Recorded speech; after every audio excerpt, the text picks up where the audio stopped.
Well, hey there, good morning. Thanks so much for watching Up with Krem. Glad to have you here with us. I'm Tim Pham. And I'm Jeremy Lagoo. The countdown is on. In just about 30 minutes, I'm going to tell you what I've been reading about here in the Inlander. Wait, am I supposed to not have openness yet? Yeah, it's okay.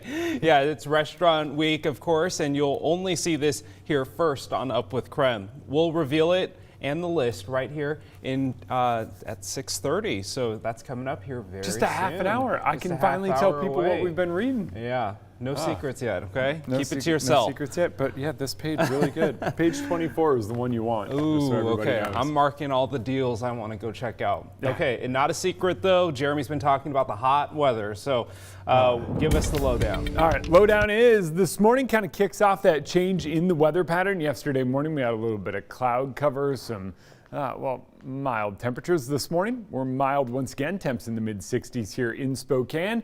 Currently sitting at 65 degrees, and this is about as cold as we will be early on this morning. But temperatures are on the rise, and you can expect a warm one across the region later on today. But right now we have good air quality in most locations, so with temperatures hanging out in the 60s and 50s, depending on where you are, now's a great time to open the window, get the fans going, create that cross breeze, and blow in some of that colder air early on this morning because you're going to want it later on today. Heat advisories are in place. They go into effect at 11 a.m. for us and last through 8 p.m. on Saturday. High temperatures in the upper 90s, low triple digits, and little relief overnight keeps that heat advisory in place. Here's an example of what you can expect on what is set to be the coolest day of this current heat wave or heat event. Temps in the mid-60s this morning, mid-90s later on this afternoon. Tomorrow we're in the triple digits, staying there on Saturday. Saturday likely the warmest day of this current heat event.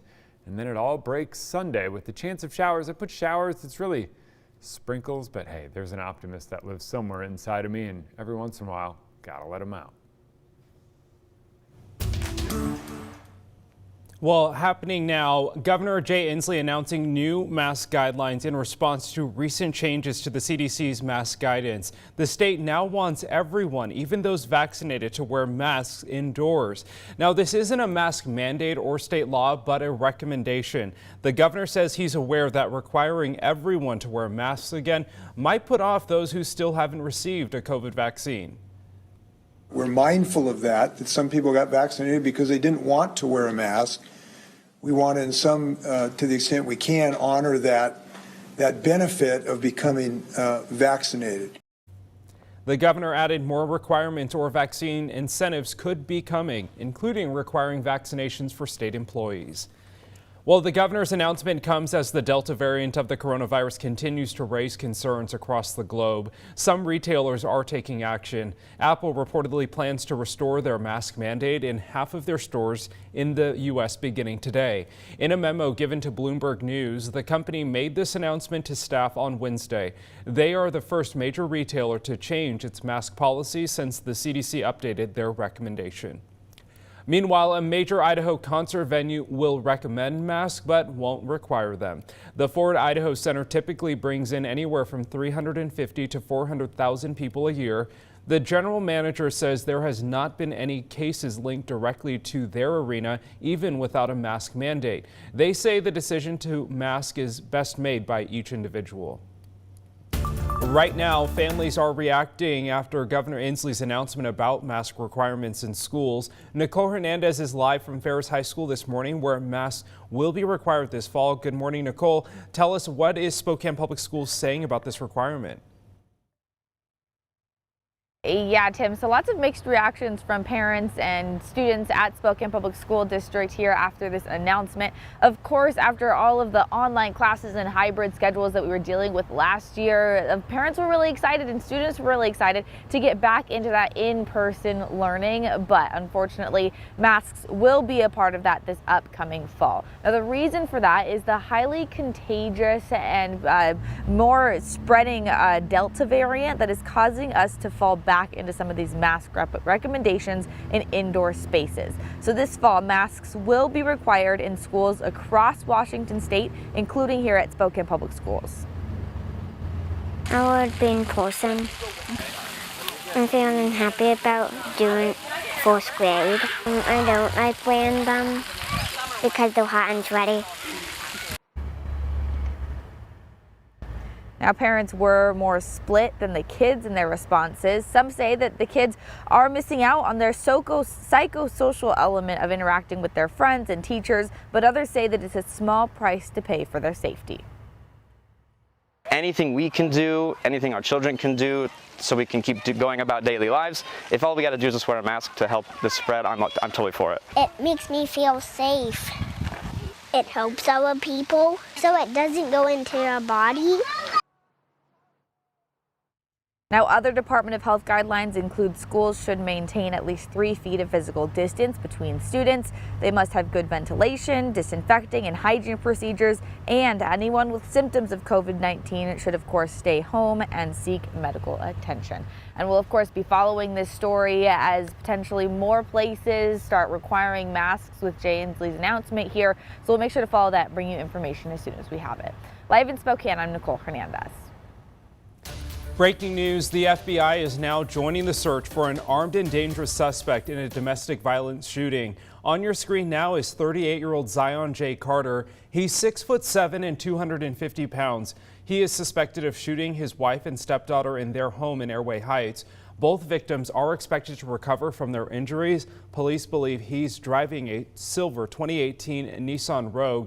The license plate number is there on your screen. If you see him, police say to call 911 immediately.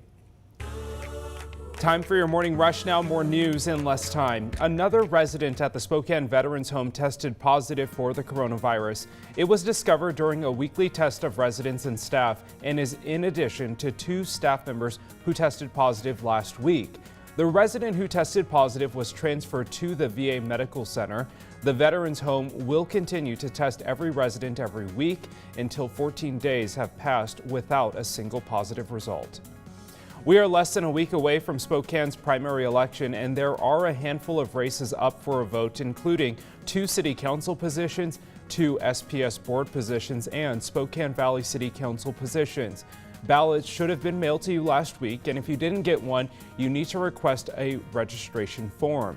The latest ballots can be dropped off is 8 p.m. this upcoming Tuesday. And as a reminder, here in Washington, you can register in person and vote on the same day. Mail-in ballots must be postmarked by 8 p.m. Election Day. The new president of the Mariners is now the highest-ranking woman of any team in Major League Baseball. When I look at diversity, equity, and inclusion, I'm looking at it through the lens of business. It is good business to surround yourself with people who look and think differently than you do. Griggs replaced longtime and disgraced former Mariners exec Kevin Mather. Mariners owner John Stanton says Griggs' hire ends their 6-month search. He says the search committee valued bringing in a voice who could change the existing franchise culture. Well, today is the NBA draft, and it's a historic one for Gonzaga. The Zags could have a record number of players selected today. The Bulldogs have never had more than 2 players selected in the same draft. Today, they could see 4 if you count Philip Petrusev. Where they get sent is anyone's guess. Really, the only player who seems to be an easy guess is Jalen Suggs. Virtually everyone has him going to Toronto. And that's your morning rush. More news in less time. Let us know what's happening in your neighborhood by using the hashtag #UpWithKrem on social media. A local nonprofit is taking root in East Central to help youth in the area. I see that my people, they need some motivation. In our next half hour of Up with Krem, we'll tell you about their free community classes and more. And we're going to take you outside and talk temperatures on the rise in the coming days. We're in the mid to upper 90s today, triple digits tomorrow, and even warmer on Saturday. We have the potential to set some pretty significant records over the course of the next few days. And as we close out the month of July, this one likely goes down as the warmest we have ever seen here in Spokane. That follows the warmest June on record for the United States.